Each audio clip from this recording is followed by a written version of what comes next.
세계 60억 인구 중에 우리 가족 같은 사연이 또 있을까요? 단연코 없을 거예요. 저희 언니들 3명 모두 다 한국에 뺏겼어요.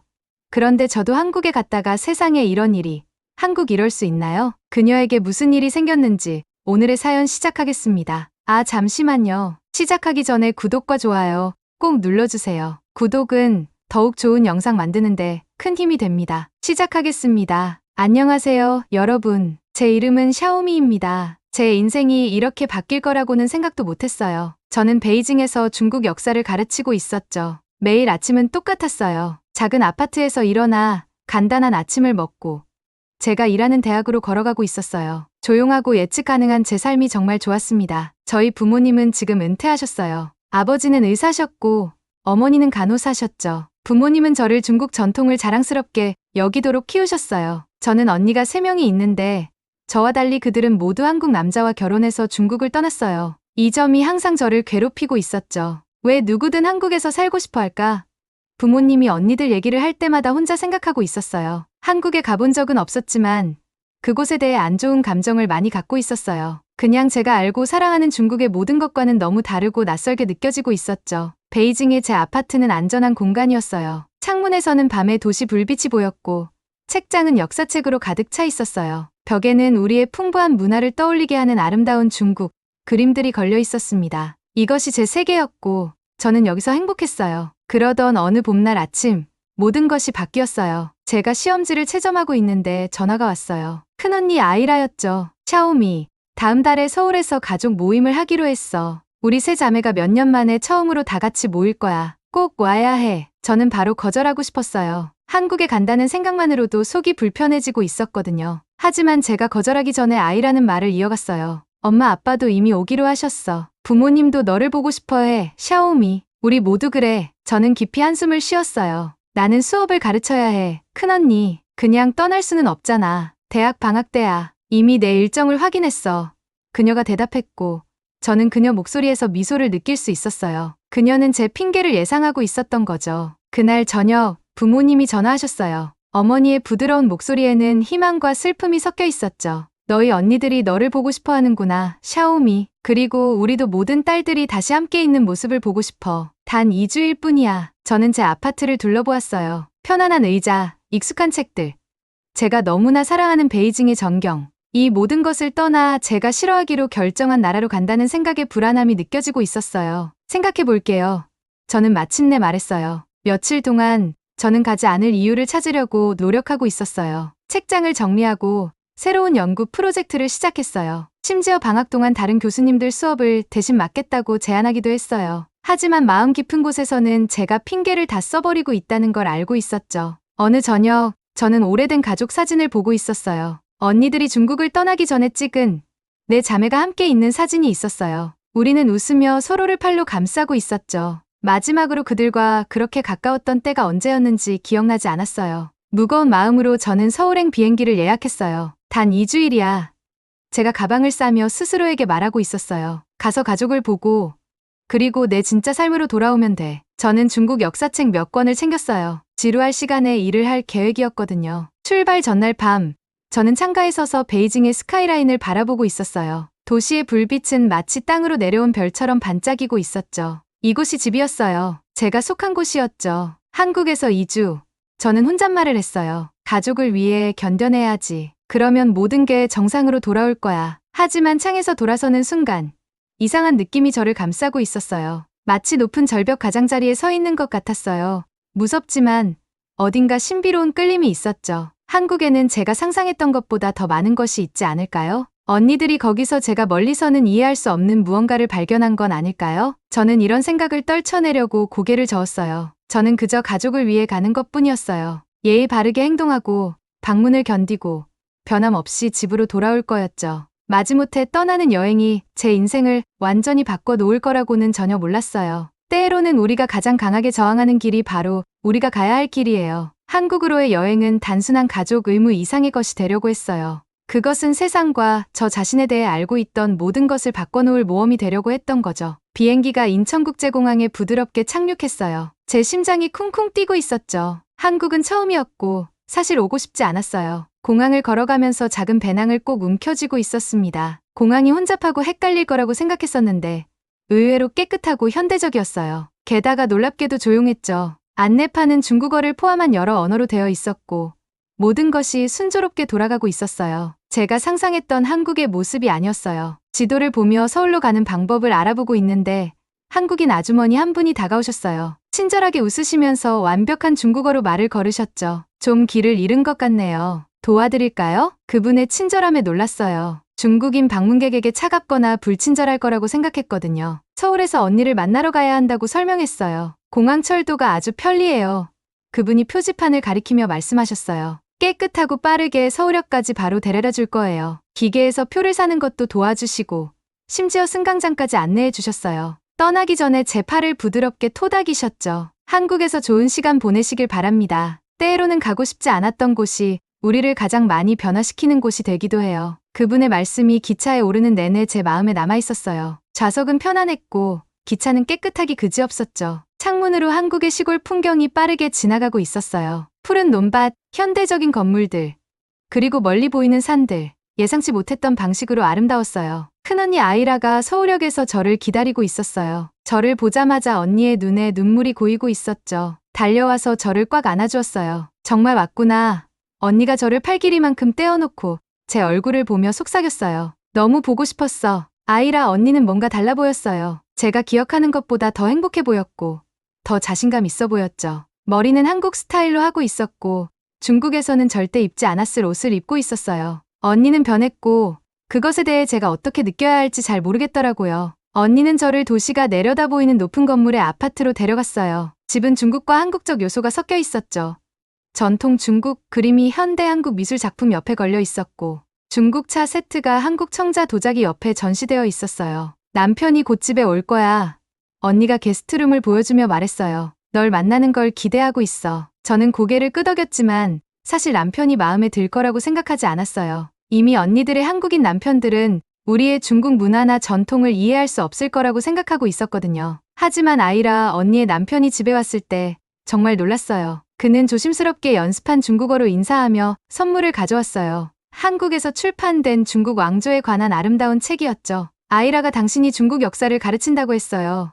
그가 말했어요. 이 책이 흥미로울 것 같아서요. 한국 학자들은 일부 역사적 사건에 대해 다른 관점을 가지고 있거든요. 그날 밤 저녁을 먹으면서 아이라 언니와 남편이 어떻게 상호작용하는지 지켜보고 있었어요. 그는 음식을 대접하고 언니의 하루에 대해 물었죠. 언니가 말할 때 그는 주의 깊게 듣고 있었어요. 그들은 쉽게 함께 웃었고요. 이건 제가 전혀 예상하지 못했던 모습이었어요. 며칠 후 다른 언니들도 가족들과 함께 도착했어요. 각자 전에 본 적 없는 방식으로 행복해 보였죠. 그들의 남편들은 친절하고 예의 바르며 중국 문화에 진심으로 관심을 갖고 있었어요. 그들은 제 교육에 대해 깊이 있는 질문을 하고 제 대답을 주의 깊게 듣고 있었어요. 어느 저녁 가족 식사 중에 저는 아이라 언니의 시아버지인 김 삼촌 옆에 앉게 되었어요. 그는 지혜로운 눈을 가진 조용한 사람이었죠. 다른 사람들이 이야기하고 식사하느라 바쁜 동안 그는 낮은 목소리로 저에게 말을 걸었어요. 내가 젊었을 때 그가 말했어요. 일본에 가는 것을 거부했었네. 우리 역사 때문에 그들을 미워했지. 일본 음식도 먹지 않고 일본 영화도 보지 않았어. 그게 애국심이라고 생각했었지. 저는 그의 솔직함에 놀라며 듣고 있었어요. 그러다 회사에서 나를 3년 동안 도쿄로 파견했네. 그가 계속했어요. 가지 않으려고 싸웠지만 선택의 여지가 없었어. 그 3년이 내가 알고 있던 모든 것을 바꿔버렸지. 그는 식탁 주위의 행복한 혼합 가족들을 둘러보며 말했어요. 지금은 내 가장 친한 친구가 일본인이야. 우리는 마치 형제 같지. 그는 차를 한 모금 마신 후에 덧붙였어요. 우리가 다른 사람들을 막기 위해 쌓는 벽은 종종 우리 자신을 가두는 역할을 하지. 그의 말이 저에게 강하게 다가왔어요. 제가 그런 일을 하고 있었던 걸까요? 스스로 벽을 쌓고 있었던 걸까요?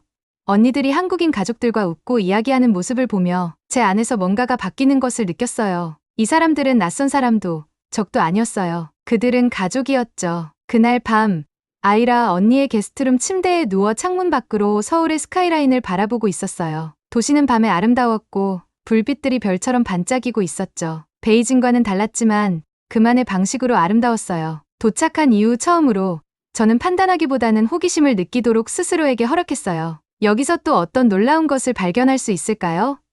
또 어떤 가정들이 잘못된 것으로 증명될까요? 다시 김 삼촌의 말을 생각했어요. 우리가 다른 사람들을 막기 위해 쌓는 벽은 종종 우리 자신을 가두는 역할을 한다고요. 아마도 이제 제 벽의 일부를 내려놓고 반대편에 무엇이 있는지 볼 때가 된 것 같았어요. 이 문턱을 넘어서는 여정이 이제 막 시작되었다는 것, 그리고 가장 큰 도전과 보상이 아직 앞에 있다는 것을 그때는 전혀 알지 못했답니다. 세리 언니네 아파트에서 아침을 막 먹고 있는데 갑자기 언니 남편이 뜻밖의 제안을 했어요. 그는 한국과 중국 문화를 모두 잘 아는 친구를 소개해주고 싶다고 아무렇지 않게 말했어요. 저는 차를 마시다가 거의 살해될 뻔했어요. 이건 분명히 소개팅이었고 아무리 문화적으로 이해심이 깊다고 해도 한국 남자를 만날 생각은 없었거든요. 세리 언니에게 눈길을 던졌더니 언니는 갑자기 아이에게 밥을 먹이는데 열중하고 있었어요. 제 눈을 피하고 있었죠. 그걸 보니 제 의심이 맞았어요. 그들은 저에게 중매를 서주려고 했던 거예요. 제가 굳게 거절했음에도 불구하고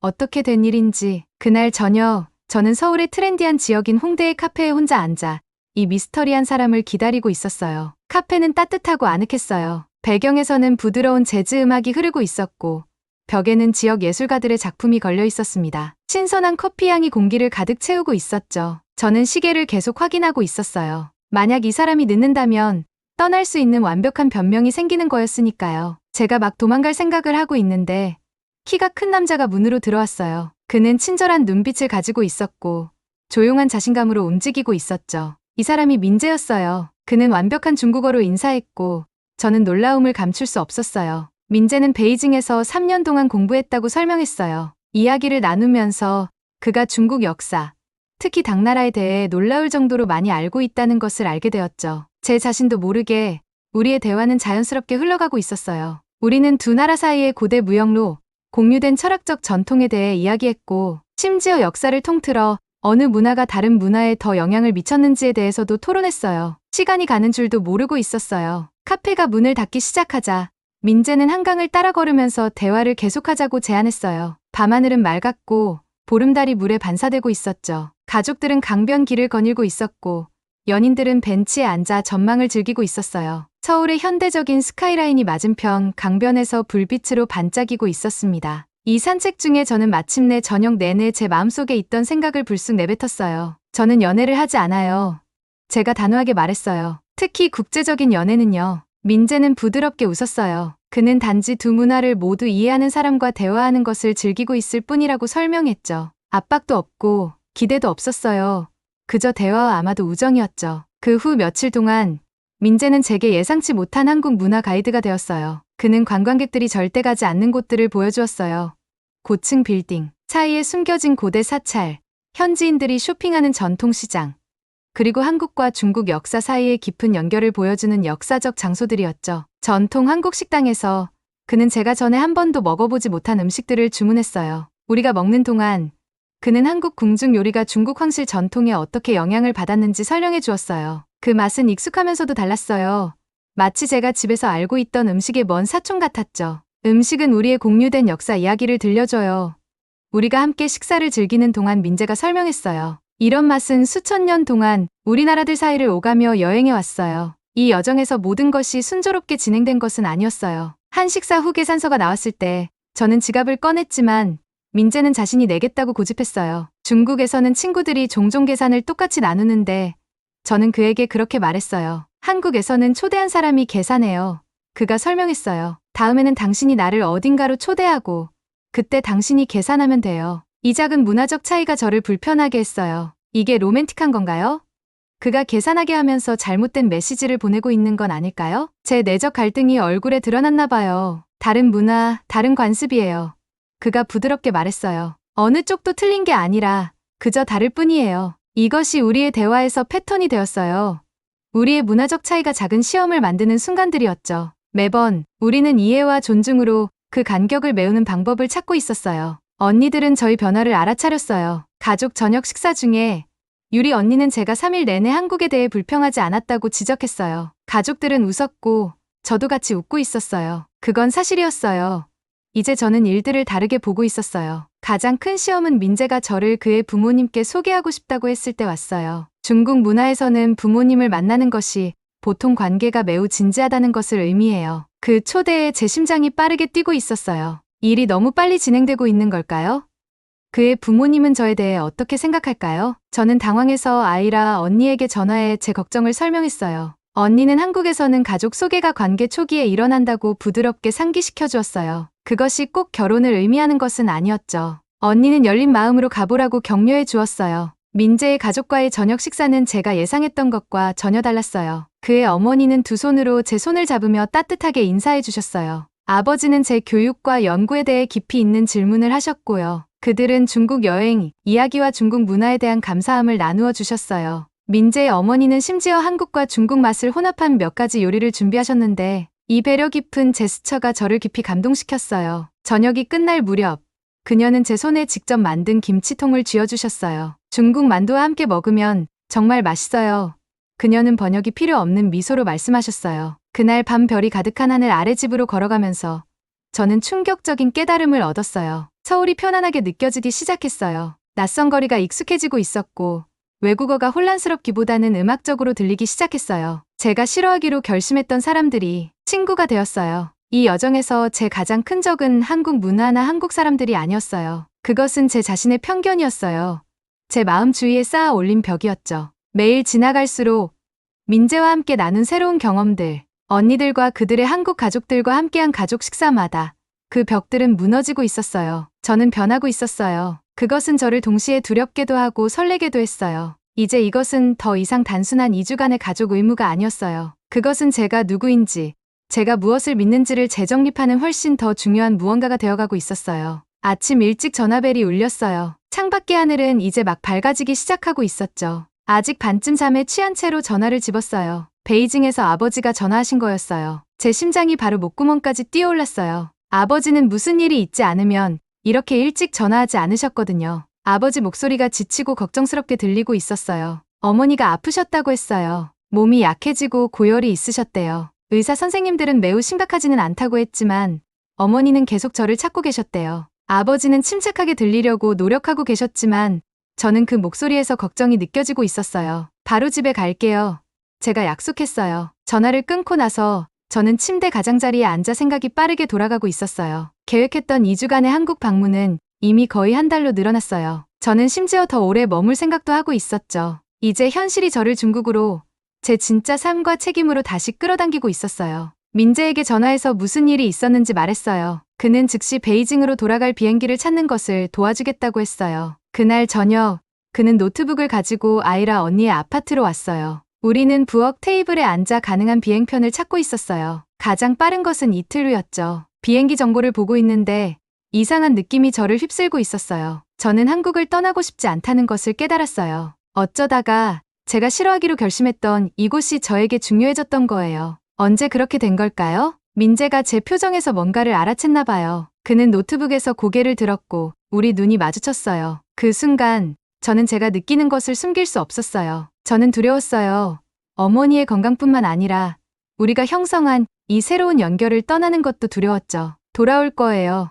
그가 조용히 말했어요. 그의 목소리는 부드럽지만 확신에 차 있었어요. 당신 언니들이 여기 있잖아요. 그리고 저도 여기 있고요. 그의 간단한 말이 제 심장을 더 빨리 뛰게 했어요. 저는 우리 사이에 무슨 일이 일어나고 있는지 생각하지 않으려고 노력해왔어요. 우리는 그저 친구, 역사와 문화에 대해 이야기하는 것을 즐기는 두 사람일 뿐이라고 스스로에게 말했었죠. 하지만 이제 떠나야 하는 현실에 직면하면서 저는 더 이상 스스로에게 거짓말할 수 없었어요. 저는 민재에게 진짜 감정이 생겼어요. 장거리 연애는 힘들어요.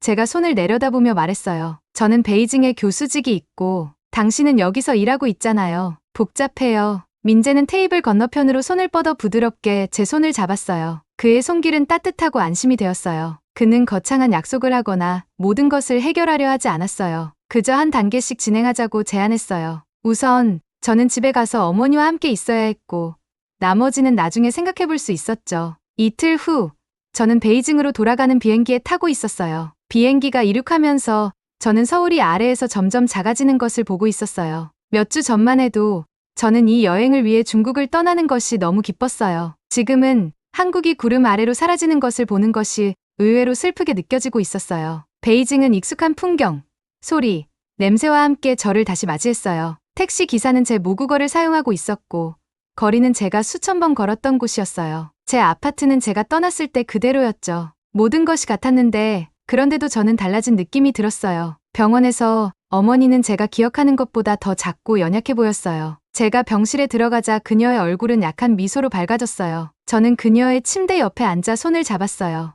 의사들은 어머니가 정원에서 너무 열심히 일하다가 탈수가 되어 쓰러지게 되었다고 설명했어요. 적절한 휴식과 관리로 완전히 회복될 거라고 했죠. 다음 며칠 동안 어머니의 상태가 좋아지면서 저는 옛 일상으로 돌아왔어요. 대학에 가고 동료들을 만나고 연구를 했어요. 하지만 제 마음은 계속 한국으로 돌아가고 있었어요. 사귄 친구들, 언니들과 그들의 가족들, 그리고 특히 민재에게로요. 우리는 매일 영상 통화로 이야기했어요. 거리에도 불구하고 우리의 연결은 더 강해졌어요. 민재는 제가 아직 방문하지 않은 서울의 곳들을 보여주며 제가 돌아오면 데려가겠다고 약속했어요. 저는 하루 중 다른 어떤 것보다도 이 통화들을 기다리게 되었어요. 어머니는 제 변화를 알아차렸어요. 어느 오후 우리가 그녀의 정원에서 차를 마시고 있을 때 그녀는 직접적으로 언니들이 언급한 한국 청년에 대해 물어봤어요. 그 질문이 저를 놀라게 했어요. 저는 부모님께 민재에 대해 말하지 않았거든요. 너희 언니들이 나한테 다 말했어. 어머니가 작은 미소로 말했어요. 내가 한국에서 특별한 사람을 찾았다고 하더라. 저는 얼굴이 빨개지는 것을 참을 수 없었어요. 민재에 대해 말했어요. 그가 중국 역사에 대해 얼마나 많이 알고 있는지, 어떻게 한국 문화의 아름다움을 보여주었는지, 우리가 서로 다른 배경에도 불구하고 얼마나 쉽게 서로를 이해했는지요. 말하면서 저는 그가 이렇게 짧은 시간에 저에게 얼마나 중요해졌는지 깨달았어요. 저 혼란스러워요. 어머니, 제가 인정했어요. 오랫동안 저는 순수하게 중국인인 것을 자랑스러워했어요. 특히 한국 것을 포함해 외국 것은 다 거부했었죠. 이제는 뭐라고 생각해야 할지 모르겠어요. 어머니는 손을 뻗어 제 손을 토닥여 주셨어요. 그녀의 눈은 지혜롭고 다정했어요. 그녀는 열린 마음을 갖는 것이 자신이 누구인지를 배신하는 것이 아니라고 일깨워 주셨어요. 그것은 자신의 더 큰 버전으로 성장하는 것을 의미한다고요. 사랑, 사람이든 장소든 문화든 은 우리를 덜 진실되게 만드는 것이 아니라 더 풍요롭게 만든다고 말씀하셨어요. 그날 저녁 한국에서 소포가 도착했어요. 안에는 아름다운 전통 한국 붓과 먹 세트가 들어 있었어요. 붓 손잡이는 대나무로 만들어져 있었고 섬세한 자개가 박혀 있었어요. 먹돌은 매끄럽고 완벽했죠. 민재의 쪽지가 있었어요. 우리의 세계를 연결하는 새로운 이야기를 쓰기 위해 저는 아름다운 붓 위로 손가락을 쓸었어요. 눈에는 눈물이 고였지만 그것은 행복의 눈물이었어요. 저는 한국으로의 여행이 저에게 예상치 못한 보상을 주었다는 것을 깨달았어요. 그것은 단지 민재를 사랑하게 된 것뿐만이 아니었어요. 물론 그것도 소중했지만요. 진정한 보상은 제가 스스로에게 두었던 한계를 넘어 성장할 수 있다는 것을 발견한 것이었어요. 저는 한국에 가서 모든 것을 싫어하기로 결심했었어요. 저는 제 정체성을 보호하기 위해 마음의 벽을 쌓았었죠. 이제 그 벽들은 사라졌고 축소된 느낌이 아니라 확장된 느낌이 들었어요. 제 세계는 더 커졌고 제 마음은 더 충만해졌으며 저 자신에 대한 이해는 더 깊어졌어요. 그날 밤 저는 민재의 붓을 사용해 일기를 썼어요. 한국에 대해, 민재에 대해, 제 변화하는 감정에 대해 썼어요. 먹이 종이 위로 흐르면서 저는 깊은 평화의 감각을 느꼈어요. 이 시련 두 세계 사이에서 끌리는 것은 제 가장 큰 선물이 되었어요. 저는 더 이상 단지 중국인이거나 한국에 끌리는 사람이 아니었어요. 저는 새로운 무언가가 되어가고 있었어요. 한때는 별개라고 생각했지만 이제는 수많은 아름다운 방식으로 연결되어 있다는 것을 이해하는 세계 사이의 달이었죠. 3개월이 꿈처럼 지나갔어요. 매일 민재와 영상통화로 이야기를 나누고 있었죠. 제 화면 속 그의 얼굴은 베이징에서의 아침 중 가장 밝은 부분이 되었어요.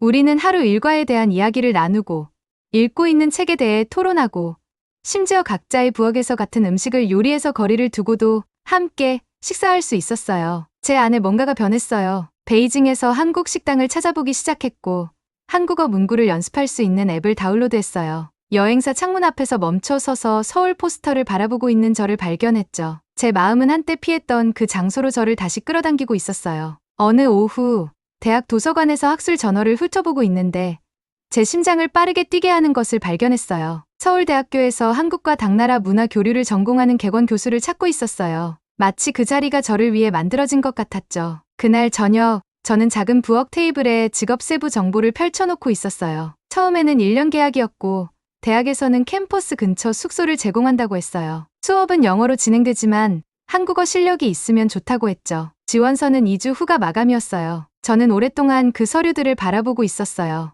이 일자리를 맡는다는 것은 베이징에서의 직위, 부모님, 모든 익숙한 것들을 떠난다는 의미였어요. 하지만 그 생각은 두려움보다는 설렘으로 저를 채우고 있었죠. 부모님께 이 기회에 대해 말씀드렸을 때 그들은 식탁에서 조용히 앉아 계셨어요. 아버지는 독서용 안경 너머로 저를 바라보고 계셨고 어머니의 손은 무릎 위에 가지런히 놓여 있었어요. 저는 반대나 걱정을 예상했어요. 하지만 아버지가 저를 놀라게 했어요. 엄마와 나는 너희 언니들을 더 자주 방문하는 것에 대해 생각하고 있었단다. 아버지가 차분하게 말씀하셨어요. 아마 우리 방문 일정을 내 일정에 맞출 수도 있겠구나. 그들의 단순한 수용이 제 눈에 눈물을 가져왔어요. 이것은 그들이 제가 마음을 따를 수 있도록 허락하는 방식이었어요. 긴 설명이나 제가 돌아오겠다는 약속이 필요하지 않았어요. 그들은 제가 이 새로운 길을 탐색할 필요가 있다는 것을 이해하고 계셨어요. 그 자리에 지원하는 데는 용기가 필요했어요. 며칠 동안 지원서를 완벽하게 다듬으며 고대 중국과 한국 간의 문화 교류에 대한 제 연구를 강조했어요. 민재는 면접 연습을 도와주며 제 답변이 자연스럽게 흘러나올 때까지 어려운 질문들을 던져주었어요. 합격 이메일이 도착했을 때 우리는 수천 마일 떨어져 있었지만 기쁨으로 연결되어 화면을 통해 함께 축하했어요. 이번에 서울로 돌아오는 것은 완전히 다르게 느껴졌어요. 비행기가 솜털 같은 하얀 구름을 통과할 때 한강은 햇빛 속에서 반짝이고 있었어요. 도시가 아래로 환영 매트처럼 펼쳐져 있었죠. 이제 이것은 마지못한 방문이 아니었어요. 이것은 선택이었어요. 제 선택이었죠. 민재는 작은 꽃다발을 들고 도착 게이트에서 기다리고 있었어요. 그 뒤에는 3명의 언니들이 서 있었는데 그들의 얼굴은 아는 미소로 밝게 빛나고 있었어요. 그들은 앞으로 달려와 저를 포옹으로 둘러싸며 그들의 행복한 목소리가 우리 주위에 따뜻한 거품을 만들고 있었어요. 그 순간 저는 완전히 집에 있는 느낌이 들었어요. 한국에서의 새로운 삶이 완벽했던 것은 아니에요. 어떤 날에는 언어 장벽이 저를 지치게 했어요. 때로는 문화적 차이가 여전히 저를 놀라게 하기도 했죠. 대학에서 가르치는 것은 제가 항상 가르쳤던 중국의 관점뿐만 아니라 여러 관점에서 역사를 볼 수 있도록 도전하게 했어요. 베이징이 몹시 그리운 날도 있었어요. 익숙한 거리, 제가 좋아하는 차 가게, 모든 사람이 제 모국어를 사용하는 편안함이요. 하지만 각 도전은 성장할 기회가 되었어요. 민재는 제 서툰 한국어 시도에 인내심을 갖고 있었고 언니들은 문화적 오해를 헤쳐나갈 수 있도록 도와주었어요. 제자들은 중국과 한국 역사적 관점을 모두 이해하는 사람으로서 제 독특한 관점을 높이 평가했어요. 교수직을 시작한 지 6개월 만에 저는 고대 중국과 한국 간의 문화 교류에 관한 특별 세미나를 조직했어요. 강의실은 양국의 학자들로 가득 차 있었죠. 제가 단상에 서서 다양한 얼굴들을 바라보며 저는 제가 전혀 예상하지 못했던 것이 되었다는 것을 깨달았어요. 문화 간의 달이었죠. 강의 후 한국인 학생이 빛나는 눈으로 저에게 다가왔어요. 그녀는 제 가르침이 우리 문화가 별개의 이야기가 아니라 같은 역사적 테피스트리에 연결된 실이라는 것을 이해하는데 어떻게 도움이 되었는지 설명했어요. 그녀의 말은 제 자신의 여정을 반영했기 때문에 저를 깊이 감동시켰어요. 그날 저녁, 민재와 저는 벚꽃이 분홍 눈처럼 우리 주위로 휘날리는 한강을 따라 걷고 있었어요. 진해에는 물을 금빛과 주황빛 줄무늬로 물들이고 있었죠. 근처에서 아이들이 연을 날리고 있었고 그들의 웃음소리가 부드러운 바람을 타고 전해지고 있었어요. 민재는 제 객원 교수직이 끝난 후의 계획에 대해 물었어요. 그 질문은 저도 생각하고 있었죠. 대학에서는 저에게 정규직을 제안할 수도 있다는 힌트를 주고 있었거든요. 아마 남을 것 같아요. 제 목소리의 확신에 저 자신도 놀라며 말했어요. 이제 서울이 집처럼 느껴져요. 그럼 베이징은요?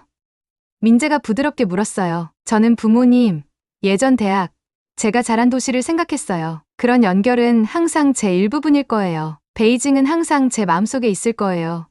정직하게 대답했어요. 하지만 마음은 하나 이상의 집을 품을 수 있어요. 우리가 계속 걸으면서 저는 1년 전에 제가 얼마나 달랐는지 생각하고 있었어요. 저는 편견과 두려움으로 가득 차 한국에 도착했고 이곳의 모든 것을 싫어하기로 결심했었죠. 이제 저는 이곳의 아름다움, 음식, 문화, 그리고 가장 중요하게는 제가 사랑하게 된 사람들 없이는 제 삶을 상상할 수 없었어요. 제 여정에서 가장 큰 보물은 단지 민재와의 사랑을 찾은 것만이 아니었어요. 새로운 문화에 마음을 여는 것이 제 중국인 정체성을 약화시키지 않았다는 것을 발견한 거예요. 오히려 그것을 풍요롭게 했죠. 저는 차이를 받아들이는 것이 자신을 잃는다는 의미가 아니라는 이해의 선물을 가지고 돌아왔어요. 그것은 당신이 되도록 의도된 더 크고 더 현명한 버전으로 성장한다는 의미였어요. 우리가 손을 잡고 강을 따라 걸을 때 벚꽃은 계속 우리 주위로 떨어지고 있었어요. 각 분홍 꽃잎은 제가 벗어 던진 작은 편견, 제가 극복한 두려움, 제가 얻은 새로운 이해를 나타내고 있었어요. 제 여정은 끝나지 않았어요.